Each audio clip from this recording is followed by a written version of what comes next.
अस्सलामुअलैकुम। मैं मापारा तबस्सुम। आज का मेरा टॉपिक है विटामिन्स के बारे में। आप जो भी फूड लेते हैं उनमें कम मकदार में या फिर ज़्यादा मकदार में विटामिन्स होते हैं और ये विटामिन्स आपकी बॉडी में होने वाले अलग अलग बायोकेमिकल रिएक्शन को इम्प्रूव करने का काम करते हैं। अगर आप विटामिन नहीं लेते हैं या आपके फूड में विटामिन नहीं होता है तो इससे बहुत सारी डिजीज़ हो जाते हैं, बहुत सारे इनएक्टिविटी दिखाई देती है, आपकी बॉडी में भूख मर जाती है, नींद नहीं लगती है या फिर स्किन पर रैशेस हो जाते हैं। तो अलग अलग तरह की प्रॉब्लम्स क्रिएट हो जाती है अगर आपकी बॉडी में प्रॉपर क्वांटिटी में विटामिन ना मिले तो। कभी भी आप सोचते हैं कि अगर हम एक्स्ट्रा विटामिन ले लें तो वो एक्स्ट्रा विटामिन हमारी बॉडी में रहेगी, तो ऐसा कुछ नहीं होता है। जब भी आप ज़रूरत से ज़्यादा विटामिन ले लेते हैं तो वो आपकी बॉडी से रिमूव कर दी जाती है, विच मीन्स कि एक्स्ट्रा विटामिन कभी भी आपकी बॉडी में स्टोर नहीं होती है। बॉडी को जितने विटामिन की ज़रूरत होती है वो बॉडी द्वारा ले ली जाती है और बाकी विटामिन जो कि एक्स्ट्रा हो जाती है उसको बॉडी द्वारा रिमूव कर ली जाती है।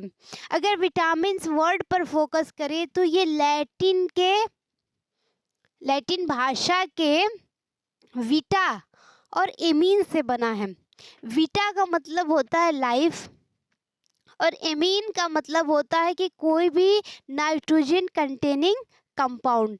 तो विटामिन्स को हम कुछ इस तरह से डिफाइन कर सकते हैं कि कोई भी ऐसा कंपाउंड या फिर कोई भी ऐसा नाइट्रोजन कंटेनिंग कंपाउंड जो कि वीटा प्रोवाइड करता है यानी कि लाइफ प्रोवाइड करता है, उसे विटामिन्स कहा जाता है। अगर इनकी डिस्कवरी पे फोकस करें तो सबसे पहले एक साइंटिस्ट थे काज़िमियर्स फंक। 1912 ईस्वी में उन्होंने बहुत सारे माइक्रो न्यूट्रिएंट्स के सेम कॉम्प्लेक्स को आइसोलेट किया था और उसका नाम विटामिन दिया था। एक पॉइंट याद रखना कि सारे विटामिन्स में एमीन कंपाउंड होते हैं यानी कि नाइट्रोजन कंपाउंड होते हैं, सिर्फ विटामिन सी को छोड़ के, यानी कि विटामिन सी में कोई भी नाइट्रोजन नहीं होता है। विटामिन के अगर फंक्शन की बात करें तो विटामिन हार्मोन की तरह एक्ट करते हैं। हार्मोन्स जो भी ब्लड में मिलते हैं और किसी भी एक्टिविटी को इम्प्रूव करने का काम करते हैं या डिक्रीज करने का काम करते हैं। तो विटामिन जो होते हैं वो हार्मोन्स की तरह एक्ट कर सकते हैं, जैसे कि विटामिन डी है। विटामिन्स एंटीऑक्सीडेंट्स की तरह काम कर सकते हैं, जैसे कि विटामिन ई है, या फिर ये सेल सिग्नलिंग के मीडिएटर्स की तरह काम करते हैं, या फिर टिश्यू ग्रोथ और डिफरेंशिएशन को रेगुलेट करने का काम करते हैं, जैसे कि विटामिन ए है। इसके अलावा बहुत सारे विटामिन जैसे कि विटामिन बी कॉम्प्लेक्स, उनका मेन फंक्शन ये है कि वो कोएंजाइम्स की तरह हेल्प करते हैं, यानी एंजाइम्स के साथ मिलकर उनको इम्प्रूव करने का काम करते हैं। या ये आप कह सकते हैं कि विटामिन जो है वो एक कैटालिस्ट की तरह एक्ट करते हैं। कैटालिस्ट का मतलब होता है कि वो सभी सब्सटेंस जो खुद रिएक्शन में पार्ट नहीं लेते हैं बल्कि वो रिएक्शन के रेट को बढ़ा देते हैं। तो कहने का मतलब कि वे सारे कंपाउंड्स जो खुद रिएक्शन में पार्टिसिपेट ना करें लेकिन रिएक्शन रेट को बढ़ा दे, वो कैटालिस्ट कहलाते हैं। तो विटामिन जो होते हैं वो मेटाबॉलिज्म में एक कैटालिस्ट की तरह एक्ट करते हैं। जब ये कैटालिस्ट की तरह एक्ट करते हैं तब विटामिन्स एंजाइम के साथ बाउंड हो जाते हैं और उस वक्त ये प्रोस्थेटिक ग्रुप कहलाते हैं। विटामिन्स कभी कभी कोएंजाइम्स की तरह भी काम करते हैं, जैसे कि फॉलिक एसिड है वो एक कोएंजाइम की तरह काम करता है। अगर विटामिन्स के टाइप्स की बात करें तो विटामिन्स को सॉल्युबिलिटी के आधार पर दो पार्ट्स में डिवाइड किया गया है। एक तो वाटर सॉल्युबल विटामिन्स, जिसमें कि विटामिन बी और सी है। तो विटामिन बी को विटामिन बी कॉम्प्लेक्स कहा जाता है, जिसमें बहुत सारे विटामिन्स होते हैं, जैसे कि बी1 है जिसको थायमीन कहा जाता है, बी2 को राइबोफ्लेविन, बी3 को नियासिन, बी5 को पेंटोथेनिक एसिड, बी6 को पायरिडॉक्सिन, बी7 को बायोटीन, बी9 को फोलेट, बी12 को कोबालामीन और विटामिन सी जिसको एस्कॉर्बिक एसिड कहा जाता है। और दूसरी कैटेगरी ये है विटामिन्स की कि फैट सॉल्युबल विटामिन्स, यानी जो विटामिन फैट में सॉल्युबल हो जाए, फैट में घुल जाएं, उनको फैट सॉल्युबल विटामिन कहते हैं। उसमें vitamin A, vitamin D, vitamin E और विटामिन के आते हैं। अब मैं बात करूंगी विटामिन ए के बारे में। विटामिन ए का केमिकल नेम जो है वो रेटिनॉल है, रेटिना से बना है। तो विटामिन ए के केमिकल नाम जो है वो रेटिनॉल है, जिसको ऑल ट्रांस रेटिनॉल भी कहते हैं। अगर मॉलिक्यूलर फार्मूले की बात की जाए तो C20, H30 और O। अगर मॉलिक्यूलर वेट देखा जाए तो 286 या 286.46 ग्राम पर मोल। इनका जो केमिकल नाम मैंने बताया कि रेटिनॉल कहा जाता है, इनको बीटा कैरोटीन भी कहा जा सकता है। Vitamin A fat soluble vitamin है, जो कि आँखों के लिए बहुत ही इम्पोर्टेंट रोल प्ले करते हैं। अगर इनके सोर्स की बात करें विटामिन ए की, तो इनका मेन सोर्स है ब्रोकोली, एप्रिकॉट यानी कि खुबानी, स्पिनेच यानी कि पालक, पीपर यानी कि मिर्च, कीवी नाम सुना होगा आपने, पार्सली जिसको अजमोत कहते हैं, तो इनका मेन सोर्स है। इसके अलावा एप्पल में, ग्रेप्स में, मेलन में, कैरेट में, मैंगो में, वाटरमेलन में भी विटामिन ए पाए जाते हैं। अगर प्रॉपर्टीज़ की बात करें तो विटामिन एक कैंसर प्रोटेक्टिव प्रॉपर्टीज़ की तरह एक्ट करते हैं, यानी कि वे ऑर्गेनिज्म, यानी कि अगर मनुष्य की बात करें, ह्यूमन बीइंग की बात करें, तो जो नॉन स्मोकर्स है यानी जो स्मोकिंग नहीं करते हैं, उनके लिए बीटा कैरोटीन जो होती है वो एक कैंसर प्रोटेक्टिव प्रॉपर्टीज़ की तरह काम करते हैं। यानी कि अगर आप धूम्रपान नहीं कर रहे हैं तो ऐसे में अगर आप विटामिन ए ले रहे हैं तो आपको वो कैंसर से बचाने का काम करता है। इसके अलावा अगर स्किन में बहुत सारी प्रॉब्लम्स हो जाती हैं तो स्किन में होने वाले प्रॉब्लम्स को विटामिन ए बचाने का काम करते हैं, साथ ही साथ उसकी ट्रीटमेंट में भी हेल्पफुल होता है। लोग कहते हैं कि अगर विटामिन ए लोगे तो स्किन में बहुत ज़्यादा चमक रहेगी।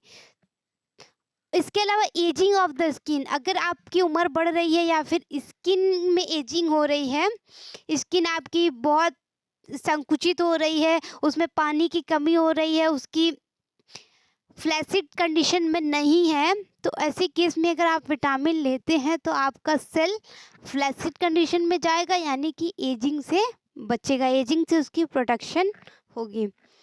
इसके अलावा ये आई साइट यानी कि आँख की रोशनी को बढ़ाने का काम करते हैं, और साथ ही साथ नाइट ब्लाइंडनेस यानी कि रतौंधी एक तरह की बीमारी है जिसमें रात में दिखाई नहीं देता है, तो ये रतौंधी से भी बचाने का काम करते हैं।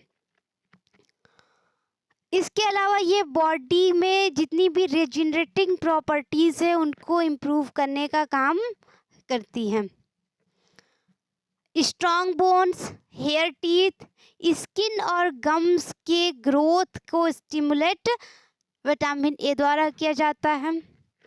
इसके अलावा अगर आपकी बॉडी में थायराइड ग्लैंड जो आपकी गर्दन के पास है, अगर बहुत तेज़ी से वर्क कर रहा है तो विटामिन ए उसकी टू फास्ट रेट को कम करने का काम करती है।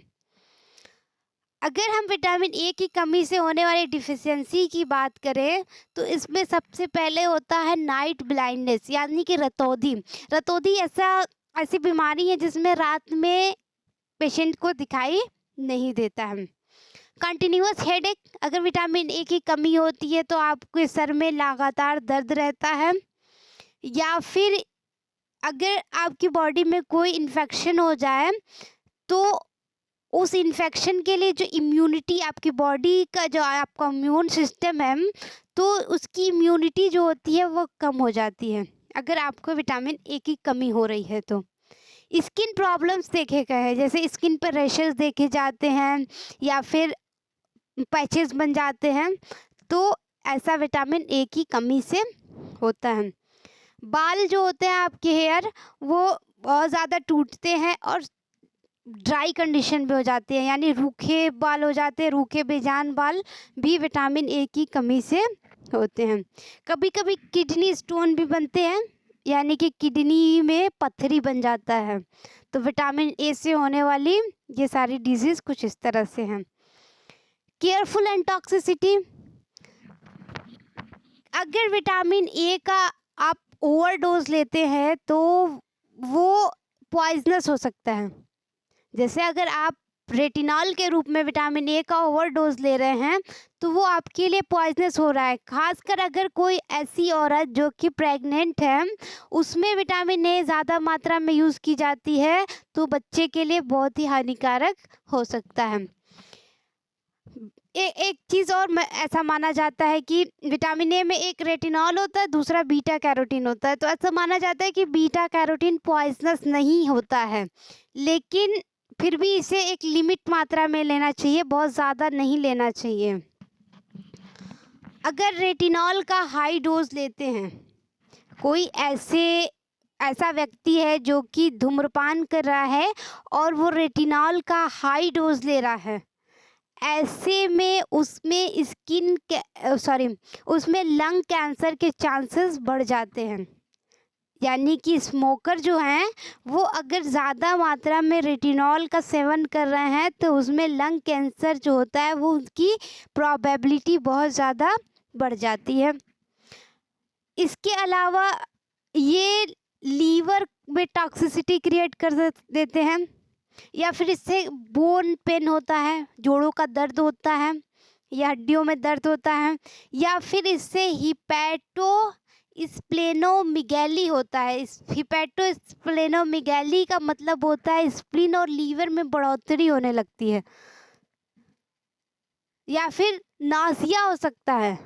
नाज़िया का मतलब होता है जी मचलना, या डायरिया हो सकता है, यानी कि बार बार दस्त लगना। तो कहने का मतलब कि केयरफुल और टॉक्सिसिटी में कि विटामिन ए को ज़्यादा क्वांटिटी में लेना ही क्यों है, उसको ऐसी मात्रा में लीजिए कि ना वो बॉडी के लिए ज़्यादा हो ना ही कम हो।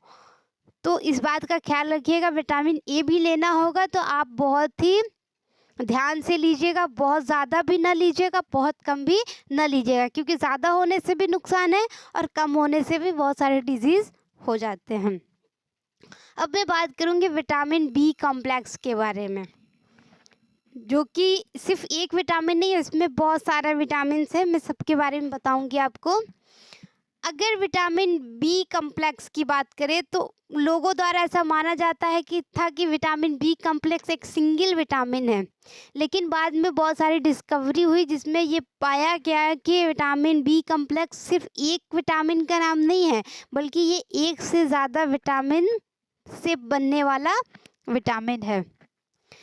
तो फाइनली जो डिस्कवरी हुई उसमें पता चला कि 8 विटामिन्स, यहाँ पे मैंने 7 मेंशन किया है, तो फाइनली ये पता चला कि 8 विटामिन्स जो है वो विटामिन बी कॉम्प्लेक्स को बनाने का काम करते हैं, जिसमें विटामिन बी1 है जिसको थायमिन कहा जाता है, विटामिन बी2 जिसको राइबोफ्लेविन कहा जाता है, विटामिन बी3 जिसको निकोटिनिक एसिड या निकोटिनामाइड कहा जाता है, विटामिन बी5 जिसको पैंटोथेनिक एसिड कहा जाता है, विटामिन B6 जिसको पायरिडॉक्सिन कहा जाता है, और विटामिन B11 जिसको फॉलिक एसिड कहा जाता है, और विटामिन B12 जिसको कोबालेमिन कहा जाता है। 7 मेंशन किया है, मैं 7 के बारे में बताऊंगी। अगर विटामिन ए की बात की जाए तो विटामिन ए की डिस्कवरी जैनसन और डोनात ने 1901 ईस्वी में की थी। अगर इनके केमिकल नेम की बात करें तो इसको थाइएमीन कहा जाता है, जिसका मॉलिक्यूलर फार्मूला है C12H17N4OS। मॉलिक्यूलर वेट की बात की जाए तो 265.36 ग्राम पर मोल। अगर सोर्सेज की बात की जाए तो इनके मेन सोर्स हैं वाटरमेलन, मीट, एप्रिकॉट यानी कि खुबानी, कैरेट गाजर, soya milk, tomato, sunflower seed सूरजमुखी का बीज, स्पिनच यानी कि पालक। अगर प्रॉपर्टीज़ की बात करें तो ये अगर अल्कोहल का आप यूज़ करते हैं तो उससे आपको निगेटिव सेंसेशन हो जाता है, बहुत सारे निगेटिव इफेक्ट आपकी बॉडी पे पड़ते हैं, जैसे आपका सर घूमने लगता है या फिर जी मचलने लगता है। तो विटामिन B1 जो है वो इससे आपको प्रोटेक्ट करता है, यानी अल्कोहल का जो निगेटिव सेंसेशन होता है उससे बचाने में हेल्पफुल होता है। अगर नर्व डिस्टर्बेंसेस हो जाते हैं तो उनके ट्रीटमेंट के लिए भी विटामिन B1 बहुत ही इम्पोर्टेंट रोल प्ले करता है।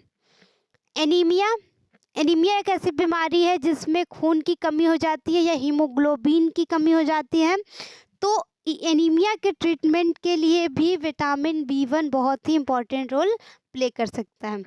अगर माइंड की फ्लेक्सिबिलिटी को बढ़ाना है तो वो भी विटामिन B1 से ही होता है, या फिर डायबिटीज़ को रेगुलेट करने में भी विटामिन B1 हेल्प कर सकता है।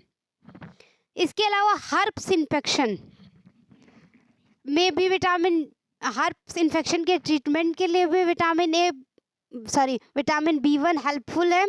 तो हर्प्स इन्फेक्शन एक यौन संचरित रोग है, यानी कि सेक्स ट्रांसमिटेड रोग है, जिससे मुंह में या जेनाइटल ऑर्गन्स में बहुत ज़्यादा इफेक्ट पड़ता है। आँख के पास या होंठ के पास पानी से भरे हुए छाले दिखाई देते हैं। तो अगर इस तरह का हर्प्स इन्फेक्शन हो रहा है तो विटामिन B1 हर्प्स इन्फेक्शन से बचाने का काम करता है या उसके ट्रीटमेंट में सहायता प्रदान करता है। इसके अलावा ये शुगर को, जैसे कोई शुगर मॉलिक्यूल है उसको एनर्जी में कन्वर्ट करने में भी हेल्पफुल है। सिम्टम्स की बात करें, अगर इसकी डिफिशियंसी होती है विटामिन B1 की तो कौन कौन से सिम्टम दिखाई देते हैं। तो विटामिन B1 की कमी से सबसे पहले तो कॉन्स्टिपेशन होता है, यानी कि कब्ज हो जाता है। एपेटाइट सुप्रेशन हो जाता है, यानी कि भूख में कमी हो जाती है। नाज़िया हो जाता है, यानी कि जी मचलता है। पेरिफेरल न्यूरोपैथी एक कंडीशन होती है, वो भी हो सकता है। या फिर फैटिक हो जाता है, यानी कि बहुत ज़्यादा थकान रहने लगती है। अगर क्रोनिक थायमिन डिफिशिएंसी की बात करें तो इसमें एटॉक्सिया हो जाती है। एटॉक्सिया एक बीमारी है जिसको गति भंग की बीमारी कही जाती है। जैसे मान लो कि जीन में खराबी हो जाती है, अगर कोई बच्चा है उसकी जीन में खराबी हो जाती है तो उसको एटॉक्सिया रोग हो जाता है। तो एटॉक्सिया रोग में ये होता है कि बच्चे जैसे जैसे बड़े होते हैं उनके पैर लाचार हो जाते हैं। उनका दिमाग प्रॉपर रूप से काम करता है लेकिन उनके पैर जो होते हैं वो प्रॉपरली काम नहीं कर सकते हैं। ऐसे में बच्चे जो होते हैं वो बेबस महसूस करते हैं, लाचार हो जाते हैं। ओके, मेंटल कन्फ्यूज़न हो जाता है। विटामिन B1 की कमी से आपका दिमाग हमेशा कंफ्यूज रहता है कि आपको क्या करना है, क्या नहीं करना है, कौन सा डिसीज़न लेना है, कौन सा नहीं लेना है, आपको कुछ भी प्रॉपर समझ में नहीं आता है। लॉस ऑफ आई कोऑर्डिनेशन, आपकी आँखों का जो बैलेंस है वो भी लॉस होने लगता है धीरे धीरे। तो ये सारे इफ़ेक्ट्स जो है वो विटामिन B1 की कमी से होते हैं। इसके अलावा सबसे इम्पॉर्टेंट पॉइंट है कि विटामिन B1 से बेरी नामक रोग हो जाता है। बहुत ही फेमस ये पॉइंट है कि विटामिन B1 से बेरी नामक रोग हो जाता है। तो बेरी रोग क्या है? एक पॉलीन्यूराइटिस इंडेमिका नामक रोग है जिसमें मसल्स वीकनेस हो जाते हैं, यानी जो भी आपकी बॉडी के मसल्स हैं वो कमज़ोर हो जाते हैं। कोऑर्डिनेशन में प्रॉब्लम हो सकती है, यानी आपको बैलेंस बनाने में प्रॉब्लम हो जाती है। आपके मसल्स जो होते हैं वो लॉस होने लगते हैं, कमज़ोर होने लगते हैं। हार्ट रेट बहुत ज़्यादा बढ़ जाता है और हार्ट की जो साइज़ होती है वो भी बढ़ जाती है। तो बेरी बहुत इम्पॉर्टेंट रोग है, बहुत फेमस रोग है। किसी भी छोटे बच्चे से पूछो कि विटामिन बी की कमी से होने वाला रोग, तो तुरंत कहेगा कि बेरी। तो वो ये विटामिन बी से नहीं होता है, बल्कि विटामिन B1 की कमी से होने वाला रोग है, जिसमें कि muscle weakness, problems with coordination, loss of muscles, enlargement heart या फिर फास्ट हार्ट रेट। तो ये सारी प्रॉब्लम्स बेरी डिजीज़ में हो सकती हैं। एक यहाँ पर और डिजीज़ मैंने मेंशन किया है, वर्निक कॉर्सकॉफ सिंड्रोम, जिसको WKS कहा जाता है। वर्निक कॉर्सकॉफ सिंड्रोम ये एक तरह का ब्रेन डिसऑर्डर है जिसमें कंफ्यूजन हो जाता है ब्रेन को। आंखें जो होती हैं वो प्रॉपर ढंग से काम नहीं करती है और सही से दिखाई भी नहीं देता है। तो ये वर्निक कॉर्सकॉफ सिंड्रोम जो होते हैं वो भी विटामिन B1 की कमी से होने वाला डिजीज़ है। अगर केयरफुल और टॉक्सिसिटी की बात करें तो विटामिन B1 यानी कि थायमीन जो होते हैं वो बहुत ज़्यादा पॉइजनस नहीं समझे जाते हैं, लेकिन एडवाइज़र ये सलाह देते हैं कि पर डे आपको 400 मिलीग्राम से ज़्यादा विटामिन B1 नहीं लेना है। तो आपको पॉइंट ये याद रखना होगा कि विटामिन B1 की जो मैक्सिमम क्वांटिटी है वो 400 मिलीग्राम पर डे है, यानी 400 मिलीग्राम से ज़्यादा आपको एक दिन में नहीं लेना है। अब मैं बात करूंगी विटामिन B2 के बारे में। अगर केमिकल नेम की बात करें तो इनको राइबोफ्लेविन और लैक्टोफ्लेविन कहा जाता है, जिनका मॉलिक्यूलर फार्मूला C17H20O6N4 है। मॉलिक्यूलर वेट 376.4 ग्राम पर मोल है। विटामिन B2 जो है वो एक वाटर सॉल्युबल विटामिन है और ये कार्बोहाइड्रेट, प्रोटीन और फैट के ब्रेकडाउन के लिए बहुत ही इम्पोर्टेंट रोल प्ले करते हैं। अगर सोर्सेज की बात करें तो इनका जो मेन सोर्स है वो ग्रेन्स है, यानी जो अनाज आप लेते हैं उससे आपको विटामिन B2 मिल जाता है। लीवर, अगर बकरे का लीवर खाते हैं तो उससे आपको विटामिन B2 मिल जाता है। अंडों से मिलता है। ओयस्टर, जिसको CP कहा जाता है, तो CP से मिल जाता है। ब्रोकोली से मिल जाता है। मशरूम आप सब खाते होंगे, शौक से खाते होंगे, तो मशरूम से भी विटामिन B2 मिल जाता है। या फिर स्पिनेच यानी कि पालक से आपको विटामिन B2 मिल जाता है। अगर मैं प्रॉपर्टीज़ की बात करूं तो ये फैट्स, प्रोटीन्स और कार्बोहाइड्रेट की मेटाबॉलिज्म में हेल्प प्रोवाइड करते हैं।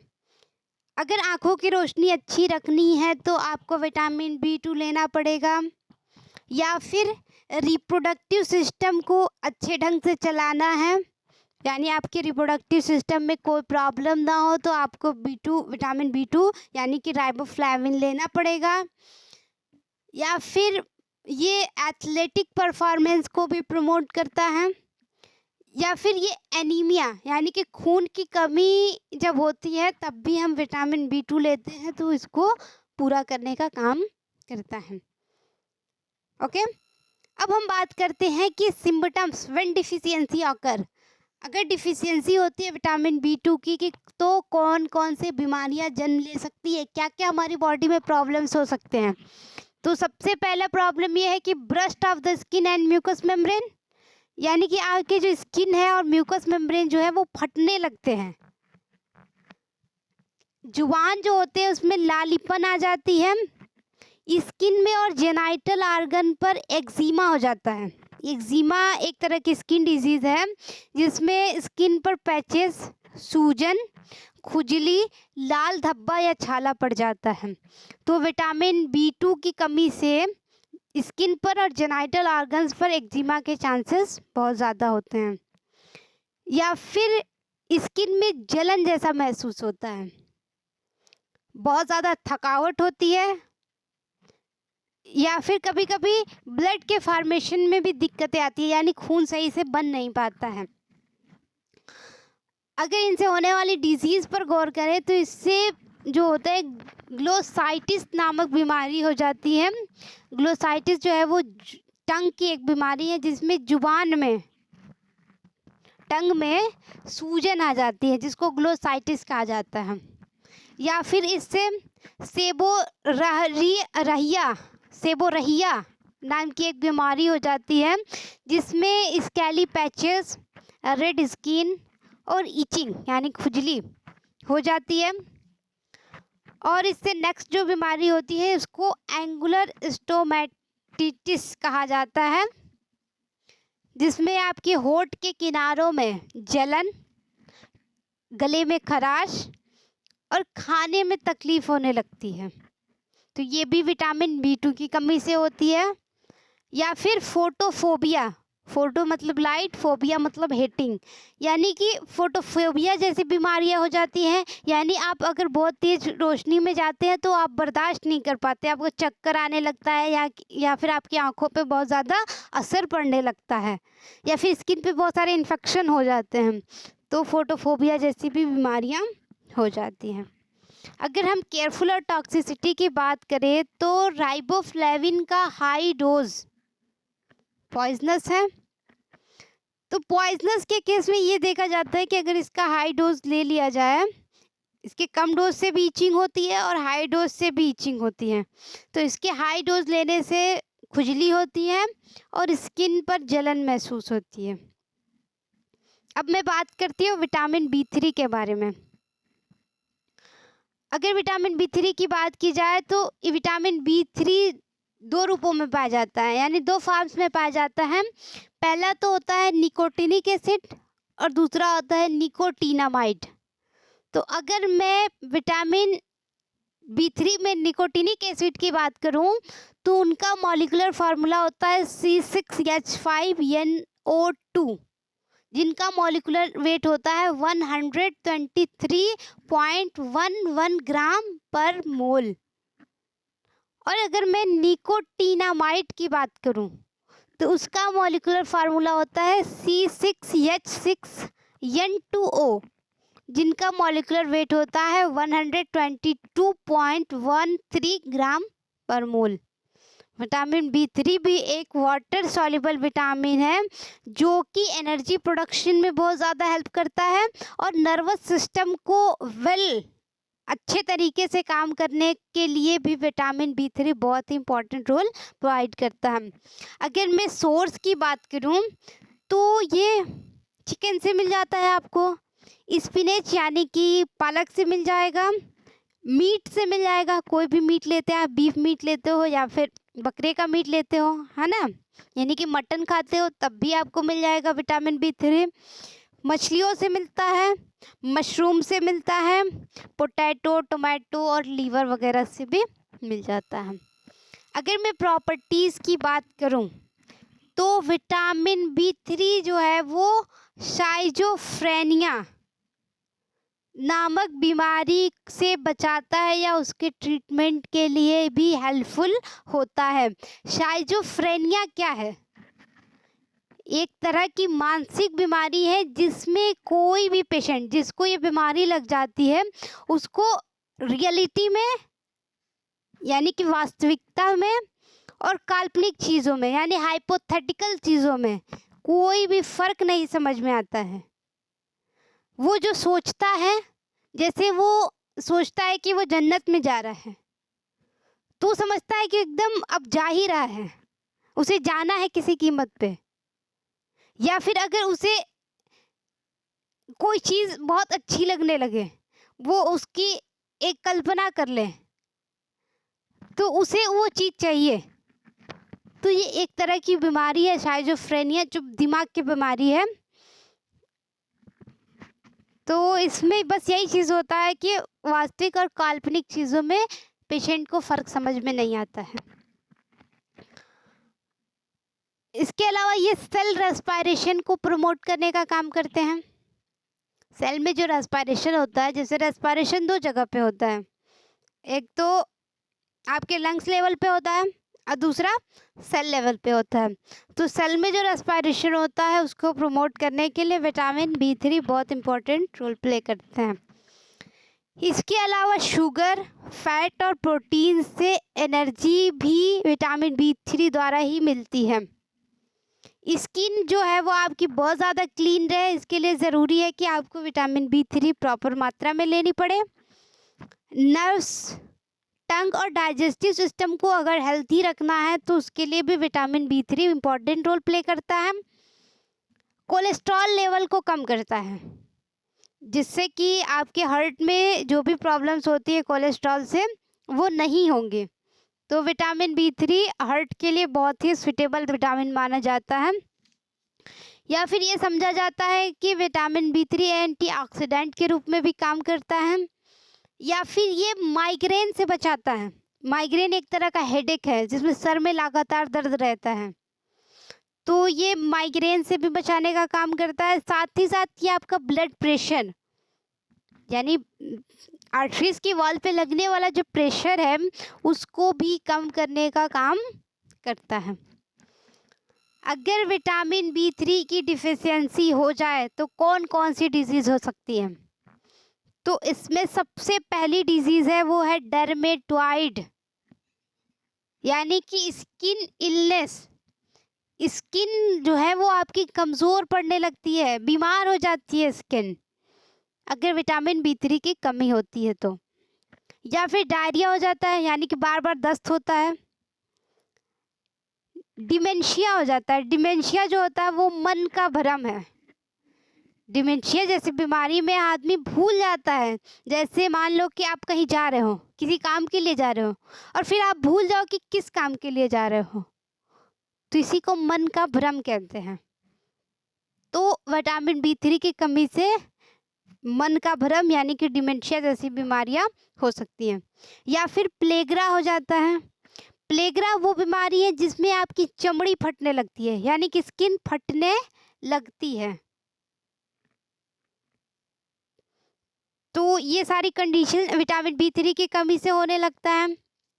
अगर मैं केयरफुल और टॉक्सिसिटी की बात करूं तो ऐसा माना जाता है कि, या फिर एडवाइज़र ये सलाह देते हैं कि 120 मिलीग्राम से ज़्यादा एक दिन में नहीं लेना चाहिए, क्योंकि अगर इससे ज़्यादा लेते हैं तो लीवर जो है वो आपका अच्छे से परफॉर्म नहीं करेगा और साथ ही साथ हेडेक हो जाएंगे, यानी कि सर में दर्द हो जाएगा।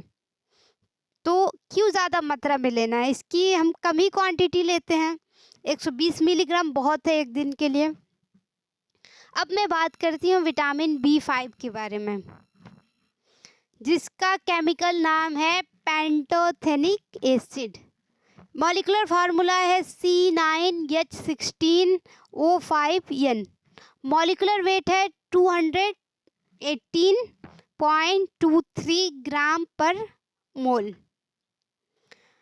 अगर मैं इनके सोर्सेस की बात करूं तो इनका मेन सोर्स है सनफ्लावर सीड, यानी कि सूरजमुखी के जो बीज होते हैं वो, chicken liver, avocado, mushroom, tomato, broccoli, cauliflower वगैरह। प्रॉपर्टीज़ पे अगर फोकस किया जाए तो इनकी जो मेन प्रॉपर्टी है वो घाव को भरने को प्रमोट करती है। जैसे आपको चोट लग जाती है तो कभी कभी चोट बहुत जल्दी ठीक हो जाती है, कभी कभी बिल्कुल ठीक नहीं होती है। तो विटामिन B5 वाउंड्स की हेलिंग को प्रमोट करते हैं। इसके अलावा ये बॉडी में एनर्जी को प्रोड्यूस करते हैं, आपके स्ट्रेस को कम करते हैं। अगर आपको तनाव हो रहा है तो वो तनाव को कम करने का काम करते हैं। यहाँ देखिए, या फिर ये इम्यून सिस्टम को रेगुलेट करने का काम करते हैं। अगर आपको बहुत ज़्यादा थकान होती है तो विटामिन B5 आपको ये थकान दूर करने का काम करती है। ये कोलेस्ट्रॉल लेवल को घटाते हैं, जिससे कि हार्ट में होने वाली प्रॉब्लम्स नहीं होती है। हार्ट में जो मोस्टली प्रॉब्लम होती है कोलेस्ट्रॉल से होती है, तो कोलेस्ट्रॉल को कम करके हार्ट के कंडीशन को प्रोटेक्ट करती है। इसके अलावा ये आर्थराइटिस का मतलब होता है जोड़ों का सूजन और दर्द, तो ये आर्थराइटिस से भी बचाने का काम करते हैं। इसके अलावा ये बेल्डनेस और ग्रेनेस ऑफ हेयर को भी प्रिवेंट करते हैं। बेल्डनेस एक तरह की जेनेटिक बीमारी है, जिसमें आपकी स्किन जो होते हैं वो जो जहाँ से आप मांग निकालते हैं, जहाँ से आप बाल झाड़ते हैं, तो वहाँ पे बाल जो होते हैं धीरे धीरे कम होने लगता है और आपके स्कैल्प दिखाई देने लगते हैं। तो ये एक जेनेटिक बीमारी है, तो ये बेल्डनेस से भी आपको बचाती है। साथ ही साथ ये आपके ग्रेनेस यानी आपका बाल अगर भूरा हो रहा है तो बाल को भूरा होने से भी रोकता है। इसके अलावा ये हार्मोन्स की तरह भी एक्ट करते हैं, या फिर जो कुछ हार्मोन्स जो होते हैं वो विटामिन B5 से ही बनते हैं, या अगर बॉडी में उनकी सफिशिएंट लेवल होगी तभी वो हार्मोन्स बन पाएंगे।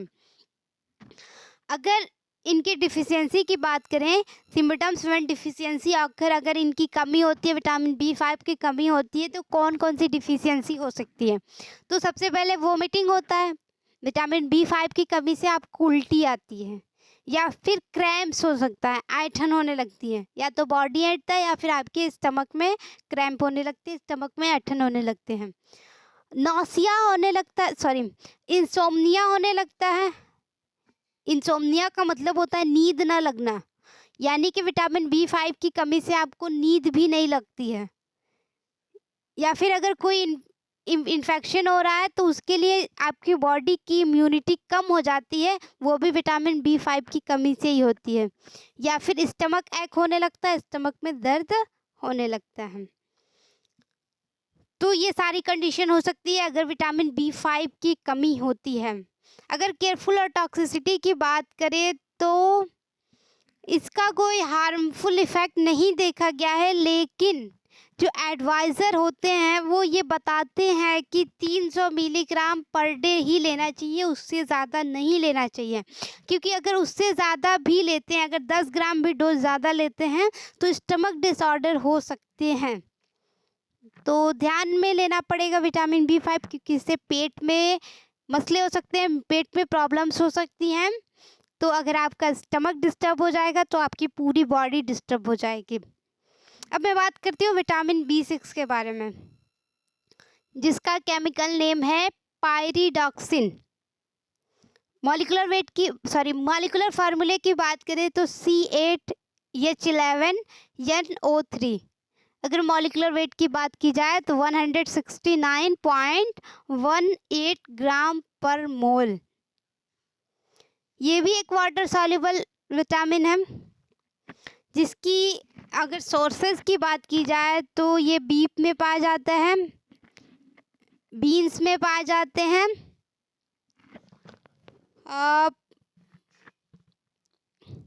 इसके अलावा बनाना है, सनफ्लावर सीड्स हैं, स्पिनेच है, एप्रिकॉट खुबानी है। तो ये सब इनके सोर्सेज हैं। अगर प्रॉपर्टीज़ पे फोकस की जाए तो विटामिन B6 इम्यून सिस्टम को बढ़ाने का काम करते हैं। अगर डायबिटीज़ को रेगुलेट करने में हेल्प करते हैं, यानी आपको डायबिटीज़ कम करने में हेल्प कर सकते हैं, या फिर आपको डायबिटीज़ होने नहीं देंगे। ये प्रोटीन और फैट्स को के अपटेक को बहुत ज़्यादा एक्टिव कर सकते हैं। इससे अगर आपका जी मचलता है तो अगर आप विटामिन B6 लेते हैं तो आपका जी कम मचलेगा। या फिर अगर नर्व एबनॉर्मलिटीज़ हो रही हैं या स्किन पे कोई प्रॉब्लम हो रही है तो उससे भी बचाने का काम करते हैं। ये प्री मेंस्ट्रुअल सिंड्रोम पीएमएस के सिम्पटम्स और मेनोपॉज को ट्रीट करने के लिए बहुत ज़्यादा हेल्पफुल होते हैं।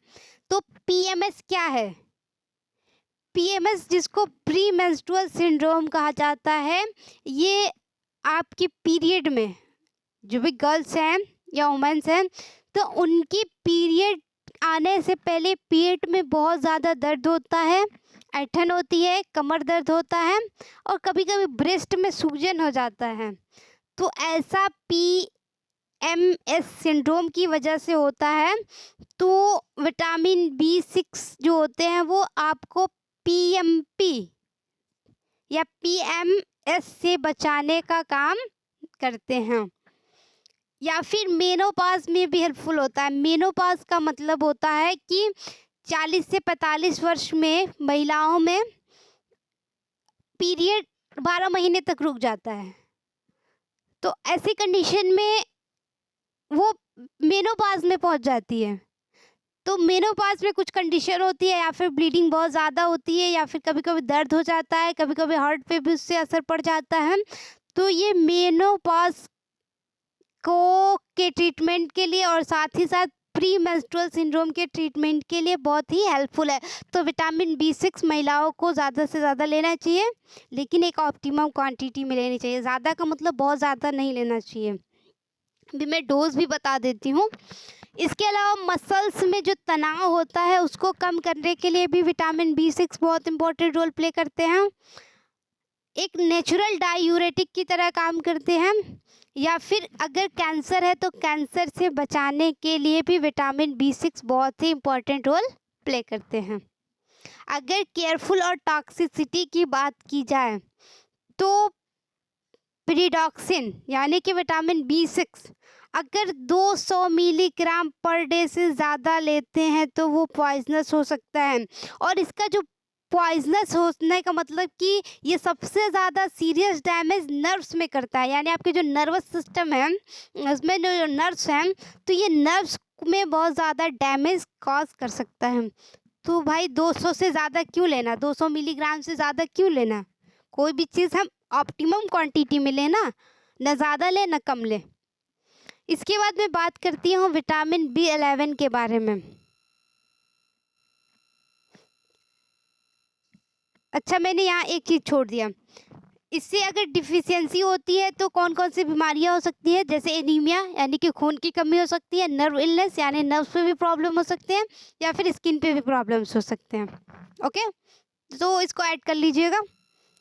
अब मैं बात करूँगी विटामिन बी11 के बारे में, जिसको फॉलिक एसिड कहा जाता है। अगर केमिकल नेम देखें तो उनको फॉलिक एसिड कहा जाता है, जिनका मॉलिक्यूलर फार्मूला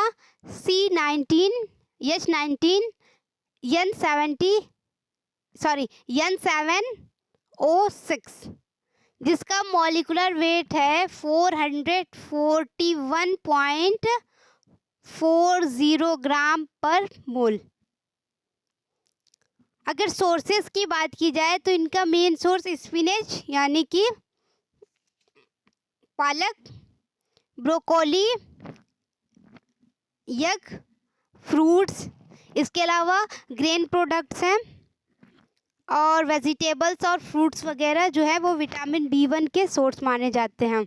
अगर प्रॉपर्टीज़ पे फोकस की जाए तो ये मिल्क प्रोडक्शन को बढ़ाने का काम करते हैं। जैसे कि कोई भी औरत अगर बच्चे को जन्म दिया है तो बच्चे को मिल्क की ज़्यादा से ज़्यादा ज़रूरत पड़ती है। अगर उनमें मिल्क नहीं बन पाता है तो उन्हें विटामिन बी11 लेना चाहिए, यानी फॉलिक एसिड ज़्यादा मकदार में लेनी चाहिए, जिससे कि मिल्क प्रोडक्शन हो सके, जिससे बेबी अच्छे से फीड कर सके। या फिर अगर कैंसर हो रहा है तो कैंसर से बचाने के लिए भी विटामिन बी11 बहुत इंपॉर्टेंट रोल प्ले करती है। स्किन को इम्प्रूव करती है, स्किन बहुत ज़्यादा चमकदार हो सकती है इससे। या फिर ये एक नेचुरल पेन किलर की तरह एक्ट करता है। ये एपेटाइट को बढ़ाने का काम करते हैं। अगर आपको भूख लगती है या भूख नहीं लगती है तो फॉलिक एसिड लेने से ये भूख लगना शुरू हो जाता है। ये बेबीज़ को और चिल्ड्रन को, जो छोटे बच्चे हैं या फिर और बड़े बच्चे हैं, तो उनमें ये इम्यूनिटी बढ़ाती है। इम्यूनिटी बढ़ाएगी तो इन्फेक्शन से लड़ने में हेल्प होगा, यानी कि उनकी इम्यून सिस्टम मजबूत होगी। जैसे आपको पता होगा कि बच्चों में थाइमस ग्लैंड पाया जाता है, तो थाइमस जो है उनका मेन फंक्शन होता है कि वो इम्यूनिटी बढ़ाए। लेकिन जैसे जैसे बच्चे बड़े होते हैं ये थाइमस डिजेनरेट हो जाता है। तो विटामिन B11 जो होती है वो इन्फेक्शन से बचाने का काम करती है, यानी बच्चों की इम्यूनिटी बढ़ाने का काम करती है। इसके अलावा DNA और RNA के प्रोडक्शन के लिए भी बहुत आवश्यक समझी जाती है। या फिर ये डेवलपमेंटल बर्थ डिफेक्ट, जिसको स्पाइना बाइफिडा कहा जाता है, तो ये स्पाइना बाइफिडा से भी बचाने का काम करती है। तो स्पाइना बाइफिडा क्या है? एक तरह का बर्थ डिफेक्ट है जिसमें बेबी का स्पाइनल कॉर्ड प्रॉपर डेवलप नहीं कर पाता, और जब स्पाइनल कॉर्ड प्रॉपर डेवलप नहीं कर पाएगा तो जाहिर सी बात है कि बच्चा नॉर्मल नहीं होगा। बच्चे में सारी एबनॉर्मलिटीज जनरेट हो जाएंगी क्योंकि उसके स्पाइनल कॉर्ड का प्रॉपर डेवलपमेंट नहीं हुआ है। तो ये सारी चीज़ें इनकी प्रॉपर्टीज़ में आती हैं। अगर सिम्पटम्स हो जाती है विटामिन B11 की, तो कौन कौन सी बीमारियां हो सकती हैं? आपको बहुत कमज़ोरी लगेगी, इसके अलावा एपैथी हो जाएगी, बहुत ज़्यादा थकान हो जाएगा, ओके, और इंसोम्निया हो जाती है, यानी कि आपको रात में नींद नहीं लगती है। इरिटेबिलिटी होती है, यानी कि आपको हरदम इरिटेशन रहता है, आप बेचैन रहते हैं। डिमेंशिया हो जाता है, यानी मन का भ्रम हो जाता है, आप भूल जाते हैं कि आपको क्या करना है क्या नहीं करना है। बर्थ डिफेक्ट, यानी कि स्पाइना बाइफिडा जैसी बीमारियां हो जाती हैं जिसमें बच्चे का स्पाइनल कॉर्ड डेवलप नहीं हो पाता है। अगर मैं केयरफुल और टॉक्सिसिटी की बात करूं तो फॉलिक एसिड का हाई डोज बहुत पॉइजनस होता है क्योंकि ये बहुत सारे न्यूरोलॉजिकल प्रॉब्लम कॉज कर सकता है। तो इसलिए विटामिन B12 का ज़्यादा मात्रा में नहीं लेना चाहिए। अगर हाई डोज इसका लेते हैं तो इनसे इंसोम्निया हो जाता है, यानी कि नींद नहीं लगती है। तो आप इसका खास ख्याल रखना कि विटामिन B11 को कितनी मकदार में लेनी है, कितनी मकदार में नहीं। ज़्यादा डोज इसका आपके नर्वस सिस्टम को ब्रेक कर सकता है या फिर आपकी नींद को डिसबैलेंस कर सकता है, आपको नींद नहीं आएगी। अब मैं बात करती हूँ विटामिन B12 के बारे में, जिसका केमिकल नेम है कोबालामीन और मॉलिक्यूलर फार्मूला है C63H88 cobalt CO N14O14P। Vitamin B12 का मॉलिक्यूलर वेट सबसे ज़्यादा होता है 1000, या फिर इसको ऐसे कह सकते हैं कि इनका जो मॉलिक्यूलर वेट होता है वो 1355.4 ग्राम पर मोल होता है, ओके।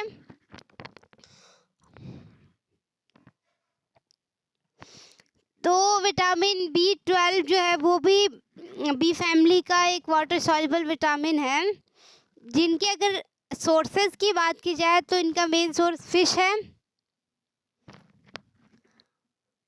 ओस्टर सीपी जिसको कहते हैं हम, या फिर पोल्ट्री यानी चिकन, नट्स और अंडे हैं, मीट है और चीज़ है, पनीर है।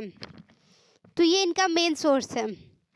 अगर इनकी प्रॉपर्टीज़ पे फोकस की जाए तो इनका मेन प्रॉपर्टीज़ ये है कि ये नर्वस सिस्टम के मेंटेनेंस के लिए इम्पॉर्टेंट होता है। मेमोरी, आपकी मेमोरी लॉस हो जाती है बहुत से लोगों की, तो अगर मेमोरी बढ़ाना है और कंसंट्रेशन बढ़ाना है तो आपको विटामिन B12 लेना पड़ेगा। तो ये मेमोरी और कंसंट्रेशन को इम्प्रूव करता है, ये कार्बोहाइड्रेट, फैट्स और प्रोटीन के यूज़ के लिए आवश्यक होते हैं। ये बहुत ज़्यादा एनर्जी प्रोवाइड करते हैं। इसके अलावा ये बच्चों में हेल्दी ग्रोथ को प्रमोट करते हैं, कैंसर के अगेंस्ट प्रोटेक्शन प्रोवाइड करते हैं, और साथ ही साथ अगर आपकी बॉडी में एलर्जी हो रही है या फिर कोई आपकी बॉडी में पॉइजनस एलिमेंट चला गया है तो ये उससे आपको बचाने का काम करते हैं। अगर मैं सिम्पटम्स की बात करूं कि विटामिन B12 से होने वाले कौन कौन से सिम्पटम्स हैं, तो सबसे पहले एनीमिया है। इससे खून की कमी हो जाती है या हीमोग्लोबिन की कमी हो जाती है। मेंस्ट्रुएशन प्रॉब्लम्स हो जाते हैं, यानी आपकी मासिक धर्म में जो महिलाएं हैं उनके मासिक धर्म में प्रॉब्लम्स देखी गई हैं। मेंटल डेट्रियोरेशन हो जाता है, तो मतलब कि मानसिक गिरावट आने लगती है। ट्रिम्बलिंग हो जाती है, यानी जिसमें विटामिन B12 की कमी होगी उसको लगेगा कि वो हिल रहा है अपनी जगह पे, तो हिलने वाली कंडीशन आ जाती है। अगर केयरफुल और टॉक्सिसिटी की बात करें तो विटामिन B12 को पॉइजनस नहीं समझा जाता है, लेकिन फिर भी एडवाइज़र ये सलाह देते हैं कि 200 मिलीग्राम पर डे से ज़्यादा नहीं लेना चाहिए। यानी आपको 200 मिलीग्राम पर डे लेना चाहिए। एक दिन में आपको सिर्फ 200 मिलीग्राम लेना चाहिए। अब मैं बात करूँगी विटामिन C के बारे में, जिसका मेन सोर्स है फ्रूट्स। तो विटामिन B को एल एस्कॉर्बिक एसिड, एल का मतलब लेवियोरोटेट्री होता है, या फिर इसको एल एस्कॉर्बेट भी कह सकते हैं, जिनका मॉलिक्यूलर फार्मूला C6H8O6 होता है और मॉलिक्यूलर वेट 176.12 ग्राम पर मोल होता है। विटामिन C एक वाटर सॉल्युबल विटामिन है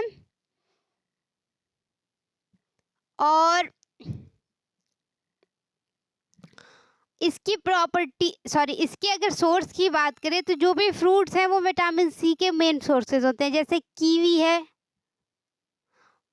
mango, berries, papaya, pineapple, citrus food में ज़्यादा विटामिन C पाए जाते हैं, जैसे नींबू है और आपका संतरा वगैरह है, तो इसमें विटामिन C ज़्यादा मकदार में होते हैं। अगर प्रॉपर्टीज़ पे फोकस की जाए तो ये एक एंटीऑक्सीडेंट की तरह काम करते हैं, या फिर ये वाउंड्स की हेलिंग को एसिलरेट करते हैं। घाव हो जाता है तो ये घाव को भरने में सहायता प्रदान करते हैं। ये बोन्स, टीथ और सेक्सुअल ऑर्गन को हेल्दी बनाते हैं।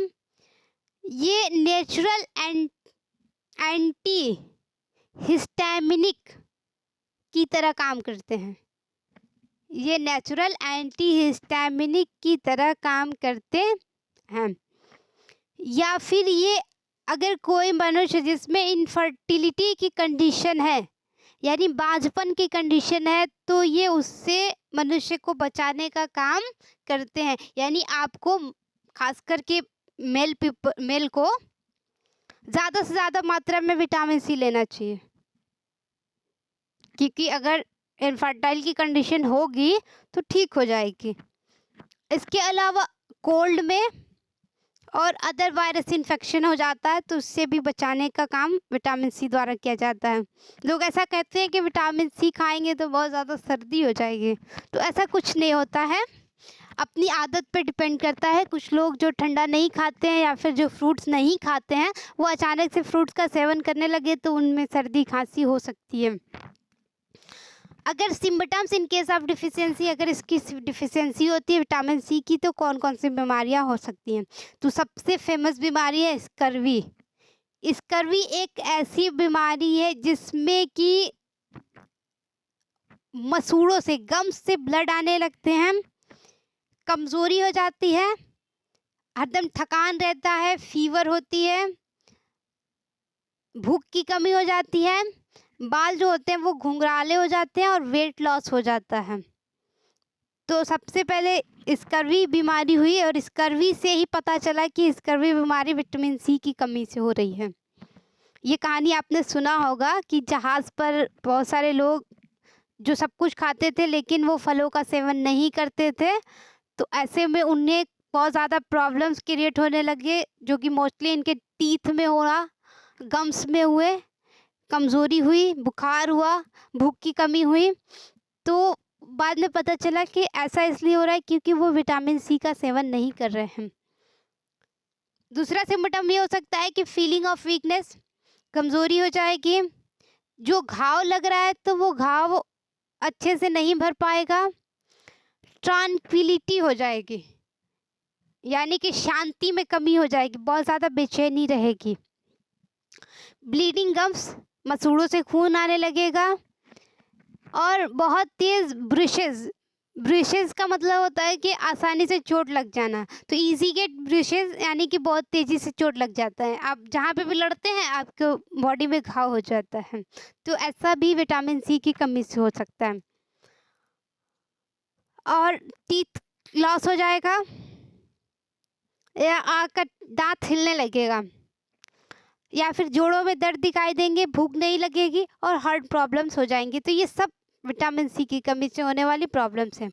अगर केयरफुल और टॉक्सिसिटी की बात करें तो विटामिन सी की अगर ज़्यादा मात्रा में लेते हैं तो उससे किडनी स्टोन और गाउट हो सकता है, यानी किडनी की पथरी हो जाती है। और गाउट एक तरह का यूरिक एसिड से होने वाली बीमारी है जिसमें जोड़ों में बहुत तेज़ दर्द होता है। तो मैंने आपको पहले ही बताया था कि इसमें नाइट्रोजन नहीं होता है।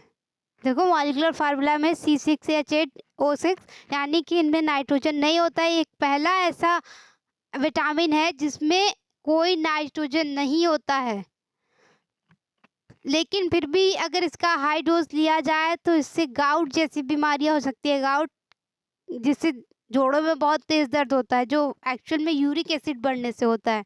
तो आप कहोगे कि यूरिक एसिड में तो मैम नाइट्रोजन ज़्यादा होता है, तो जाहिर सी बात है ये यूरिक एसिड की क्वांटिटी को बढ़ा देता होगा या उसके बढ़ने में प्रमोट करता होगा। मैं क्लियर कॉन्सेप्ट तो नहीं दे सकती क्योंकि मुझे इस पे बारे में बहुत ज़्यादा क्लियर नॉलेज नहीं है।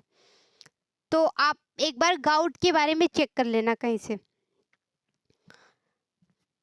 तो इसके बाद और अगर इसका हाई डोज और लेते हैं तो इससे डायरिया जैसी बीमारियां हो सकती हैं, या फिर स्टमक क्रैम्प्स, या फिर बहुत दस्त आएगा, या फिर पेट में मरोड़ होने लगेगा। अगर हाई डोज और लेते हैं तो इससे ब्लड का कोलेस्ट्रॉल लेवल बढ़ जाएगा। कोलेस्ट्रॉल बढ़ने से हार्ट पे बहुत ज़्यादा असर पड़ता है, यानी कि हार्ट जैसी बीमारियां हो सकती हैं। तो विटामिन सी का क्यों ज़्यादा मकदार में लेना, उसे भी एक ऑप्टिमम क्वांटिटी में लो ना, जो आपकी बॉडी के लिए बेनिफिशियल हो, आपको स्कर्वी जैसे रोगों से बचा सके, आपको कमज़ोरी से बचा सके, आपको थकान से बचा सके, आप में फीवर ना हो। तो ऑप्टिमम मात्रा में विटामिन सी लेना चाहिए। अब मैं बात करूँगी विटामिन डी के बारे में, जिसका मेन सोर्स सनलाइट माना जाता है। लोग कहते हैं कि सुबह धूप में बैठोगे तो ज़्यादा से ज़्यादा मात्रा में विटामिन डी आपकी बॉडी में जाएगी। कितने लोग हैं जो सुबह धूप में बैठते हैं? आजकल ऐसी बिजी लाइफ है जिसमें आपको धूप में क्या, आपको अपने कमरे से निकलने की फुर्सत नहीं मिलती। आप जिस कैबिन में काम करते हैं उस कैबिन से निकलने की फुर्सत नहीं मिलती, तो आप धूप में क्या जाके बैठोगे। लेकिन धूप में बैठने से खासकर सुबह में उससे विटामिन डी मिलता है। तो मैं बात करूँगी विटामिन डी में भी विटामिन डी होता है, विटामिन D3 होता है और विटामिन D2 होता है। तो मेरा मेन फोकस रहेगा विटामिन D3 के बारे में। ना मैं डी पढ़ाऊँगी ना D2 पढ़ाऊँगी, सिर्फ मैं पढ़ाऊँगी विटामिन D3। तो जिसका केमिकल नेम है,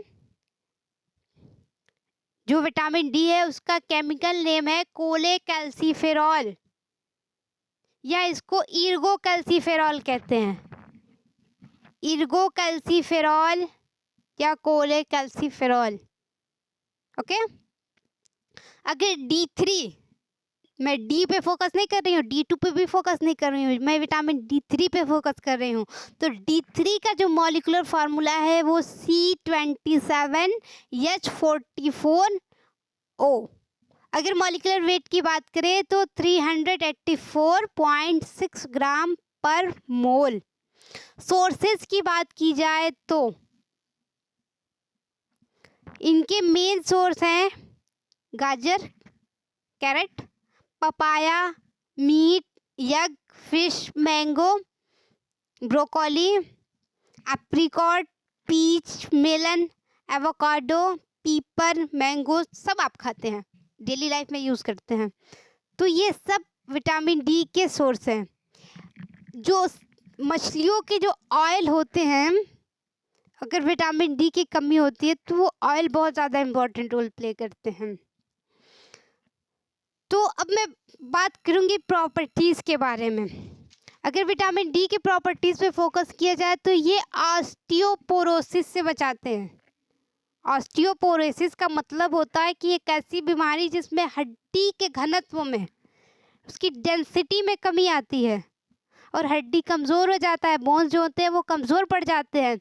तो ऑस्टियोपोरोसिस जैसी होने वाली बीमारी को बचाने का काम करते हैं। इसीलिए सुबह धूप में बैठना चाहिए ताकि आपकी हड्डियां मजबूत हो। हड्डी मजबूत रहेगी तो आप मजबूत रहेंगे। ओके। इसके अलावा ये सोरियासिस जैसी बीमारियों से भी बचाने का काम करती हैं, जिसको सोराइसिस कहते हैं। तो सोराइसिस में क्या होता है, सूजन होता है, स्किन में सूजन हो जाता है या फिर रेड स्किन हो जाती है, इचिंग होती है स्किन में, कभी कभी स्किन फट जाते हैं और उससे खून निकलने लगते हैं। तो ये सोराइसिस जैसी बीमारियों से भी बचाने का काम करती है। और ये इम्यून सिस्टम को मजबूत करती है। ये अलग अलग तरह से होने वाले कैंसर को भी बचाने का काम करते हैं। और ये मजबूत टीथ के लिए विटामिन डी बहुत ज़रूरी होते हैं। अगर विटामिन डी की कमी हो जाए तो कौन कौन सी बीमारियां हो सकती हैं। विटामिन डी की कमी से सबसे फेमस बीमारी जिसको रिकेट्स कहा जाता है या सूखा रोग कहते हैं, तो रिकेट्स जैसी बीमारियां हो जाती हैं। तो रिकेट्स मतलब सूखा रोग, तो इसमें होता क्या है, हड्डी में दर्द होता है, हड्डी कमज़ोर हो जाता है, हड्डियां नर्म हो जाती है और टेढ़ी हो जाती हैं। तो अगर आपकी हड्डी टेढ़ी हो रही है या पैर की या फिर हाथ की, तो आपको ज़्यादा से ज़्यादा धूप में बैठना चाहिए। इस वक्त के धूप में नहीं, 12 बजे वाली धूप में नहीं, बल्कि सुबह वाली धूप में बैठना चाहिए, है ना। 12 बजे तो धूप बहुत तेज़ होती है, उससे तो कैंसर के भी चांसेस बहुत ज़्यादा होते हैं। तो आपको सुबह मॉर्निंग में थोड़ी देर धूप में बैठने से आपकी हड्डी मजबूत होगी। अगर आपके घर में ओल्ड पीपल हैं, जो ओल्ड एज वाले हैं, तो उन्हें भी धूप में बैठना चाहिए, क्योंकि उम्र के साथ साथ हड्डी कमज़ोर होती है, उसमें जोड़ों में दर्द होता है। तो ये सारी प्रॉब्लम जो होती है धूप में बैठने से सही हो जाती है। तो विटामिन डी की अगर डेफिशिएंसी होती है तो उससे रिकेट जैसी बीमारियां हो जाती है, सूखा रोग हो जाता है जिसमें हड्डी में दर्द, हड्डी कमज़ोर, नर्म और टेढ़ी हो जाती है। तो आपको विटामिन डी ऑप्टिमम मात्रा में लेनी चाहिए, नहीं तो आपकी हड्डी टेढ़ी हो जाएगी। टेढ़ी हो जाएगी तो अच्छी तो लगेगी नहीं और कमज़ोर भी हो जाएगी। तो आपको विटामिन डी लेना चाहिए। इसके अलावा ये बोन्स में होने वाले दर्द जो होते हैं वो विटामिन डी की कमी से हो सकते हैं। मसल वीकनेस हो सकता है, मसल कमज़ोर हो सकता है, या फिर मसल क्रैम्प हो सकते हैं, या फिर कभी कभी ऐसा देखा होगा कि मसल्स में ऐंठन होने लगती है। जैसे आप बैठे हो, आपके पैर का मसल या फिर हाथ का मसल जो है वो खींचने लगता है, ऐंठने लगता है। तो ऐसा विटामिन डी की डिफिशियंसी से हो सकता है। इसके अलावा ऑस्टियोपोरोसिस जैसी बीमारियां जो है वो भी विटामिन डी की कमी से हो जाती हैं। अगर मैं केयरफुल और टॉक्सिसिटी की बात करूं तो विटामिन डी जो है वो सभी विटामिन में सबसे ज़्यादा पॉइजनस होता है। अगर विटामिन डी की ज़्यादा मात्रा ली जाए तो इससे वोमिटिंग हो जाएगी, उल्टी, हेडेक हो सकता है, या फिर अदर सिम्पटम्स भी हो सकते हैं। यानी कि अगर इसकी 10 माइक्रोग्राम से भी ज़्यादा ले लिया जाए, 10 माइक्रोग्राम, याद रखना, पर डे अगर 10 माइक्रोग्राम से ज़्यादा लेते हैं विटामिन डी तो ये हानिकारक हो सकता है। ओके। अब मैं बात करती हूँ विटामिन ई के बारे में। विटामिन ई जिसका केमिकल नेम है डी अल्फा टोकोफेरॉल, जिसका मॉलिक्यूलर फार्मूला है C29H50O2, मॉलिक्यूलर वेट 430.7 ग्राम पर मोल।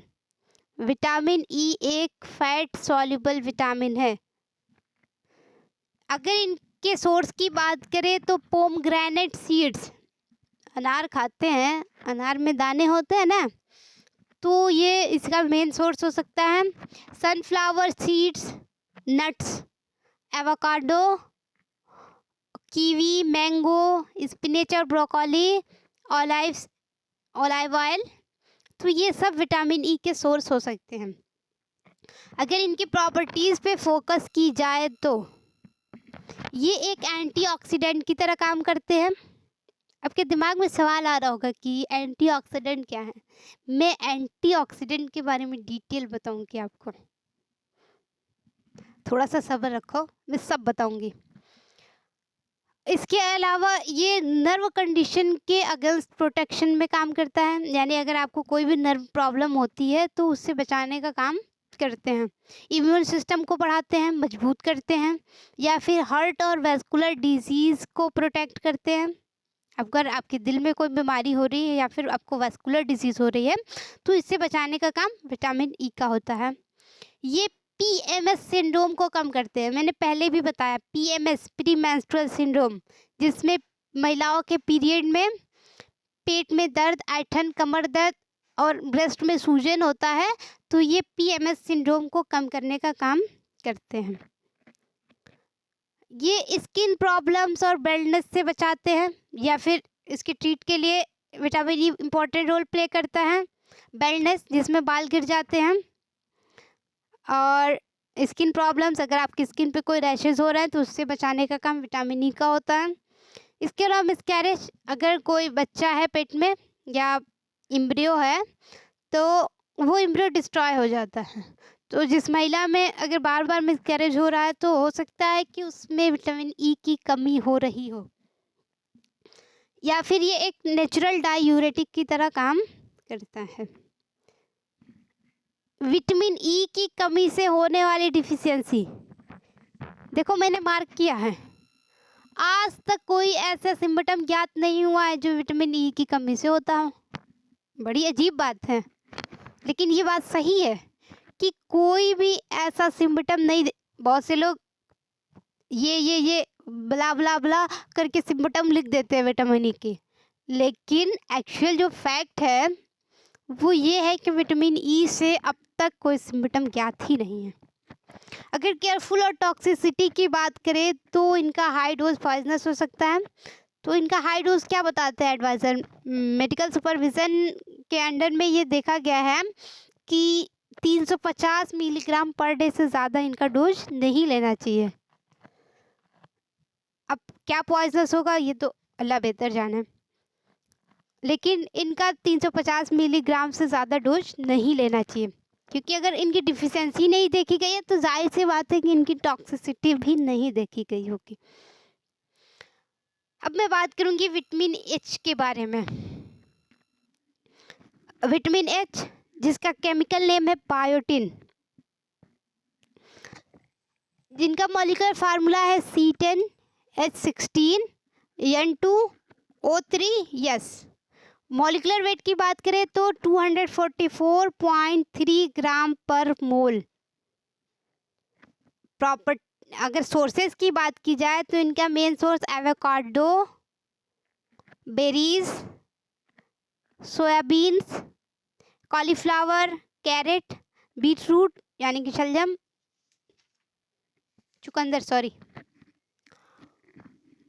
मशरूम, वालनट और बनाना। वालनट अखरोट को कहते हैं, बनाना। तो ये सब विटामिन एच के सोर्स हो सकते हैं। अगर इनके प्रॉपर्टीज़ पे फोकस की जाए तो विटामिन एच ग्रे हेयर से बचाते हैं, यानी अगर बाल आपके भूरे हो रहे हैं तो आपको विटामिन एच लेना चाहिए। या फिर अगर मसल्स वेन जो है मसल पेन हो रहे हैं तो ये उसको कम करने का काम करते हैं। एक्जिमा, जिसमें मैंने बताया था कि स्किन पे रैशेज पड़ जाते हैं या इचिंग होने लगती है, तो ये एक्जिमा से बचाते हैं। डर्मेटिटिस यानी कि स्किन वाले स्किन इलनेस से बचाते हैं और अदर स्किन प्रॉब्लम से भी विटामिन एच यानी बायोटिन बचाते हैं। या फिर बेल्डनेस से बचाता है, बेल्डनेस वही गंजापन, यानी अगर बाल आपका गिर रहा है तो आपको गंजापन से भी बचाते हैं, बाल के गिरने को कम करते हैं। अगर इनकी कमी हो रही है तो इनसे कौन कौन से डिजीज़ हो सकते हैं, तो इसमें सबसे पहला डिजीज़ रिपोर्ट किया गया है एक्जिमा। एक्जिमा स्किन पे होने वाली प्रॉब्लम्स है जिसमें स्किन पर पैचेस हो जाते हैं, सूजन हो जाता है, खुजली होती है, लाल धब्बे पड़ जाते हैं या छाले पड़ जाते हैं, तो ये एक्जिमा से बचाने का भी काम करते हैं। सॉरी, अगर इनकी कमी होती है तो इनसे एक्जिमा हो सकता है। टायर्डनेस, थकावट रहने लगती है, या फिर फैट का मेटाबॉलिज्म कम हो जाता है, आपकी बॉडी में फैट मेटाबॉलिज्म की जो रेट होती है वो घट जाती है। अगर केयरफुल और टॉक्सिसिटी की बात करूं तो बायोटिन हार्मलेस है, कोई इसका हार्म नहीं है, लेकिन फिर भी एडवाइजर ये कहते हैं कि 300 मिलीग्राम पर डे से ज़्यादा नहीं लेना चाहिए। ओके, अब मैं बात करती हूँ विटामिन के बारे में। तो विटामिन के में K1, K2 और K3 आते हैं, तो मैं K1 की ही बात करूँगी, विटामिन K1 की, जिसका केमिकल नेम है फाइलोक्विनोन। मॉलिक्यूलर फार्मूला है C31H46O2। मॉलिक्यूलर वेट है 450.68 ग्राम पर मोल। अगर इनके सोर्सेज की बात की जाए तो इनका मेन सोर्स है tomato, fish, cauliflower, pumpkin, broccoli, spinach, इसके अलावा avocado, Brussels sprout, green peas वगैरह इनके मेन सोर्सेज हैं। अगर प्रॉपर्टीज़ पे फोकस की जाए तो ये ब्लड क्लटर से बचाते हैं। आपके दिमाग में ये सवाल आएगा कि ब्लड क्लटर्स क्या हैं, तो आपकी बॉडी में जो ब्लड क्लटर्स हो रहे हैं उससे बचाने का काम विटामिन K1 का है। ओके, अगर केयरफुल और टॉक्सिसिटी की बात करें तो सॉरी, पहले आप सिम्टम देख लो। अगर सिम्टम की बात करें तो इससे आई ब्रूसिंग हो जाएगी। ब्रूसिंग का मतलब होता है कि आसानी से घाव लगना। आई ब्रूसिंग का मतलब कि आसानी से घाव लगना। अगर आपके अंदर विटामिन के की कमी होती है तो आपको चोट जल्दी लग जाती है, आपकी स्किन पे घाव जल्दी बन जाते हैं। Ojing from knows and gums या और गम्स, नाक से और मसूड़ों से खून आने लगता है, तो ये भी विटामिन के की डिफिशियंसी से होता है। इसके अलावा घाव से अगर कहीं चोट लगी है या फिर कोई सर्जिकल साइट है, यहाँ पे आपकी सर्जरी हुई है, तो वहाँ से बहुत आसानी से खून निकलने लगता है, यानी कि ये ब्लीडिंग के लिए बहुत ज़्यादा रिस्पॉन्सिबल होते हैं विटामिन के। अगर आपका पीरियड है, फीमेल्स में जो पीरियड है, तो पीरियड में बहुत ज़्यादा ब्लीडिंग होती है, बहुत ज़्यादा ब्लड आते हैं, तो ऐसा भी विटामिन के की डिफिशियंसी से हो सकता है। या फिर कभी कभी गैस्ट्रोइंटेस्टाइनल ट्रैक्ट में ब्लीडिंग होने लगती है, या फिर ये कभी कभी यूरिन से और स्टूल से भी ब्लड आने लगते हैं, तो ऐसा होता है विटामिन के की डिफिशियंसी से। अगर केयरफुल और टॉक्सिसिटी की बात करें तो अभी तक कोई भी टॉक्सिसिटी ज्ञात नहीं है। आप विटामिन के ज़्यादा मात्रा में भी ले सकते हैं, इसका कोई डोज लिमिट नहीं है। तो आई होप कि मैंने जो विटामिन्स के बारे में बताया है आपको सब कुछ अच्छे से समझ में आया होगा। अगर सब अच्छे से समझ में आया होगा तो चैनल को लाइक करें, शेयर करें और सब्सक्राइब करें। Thank you so much.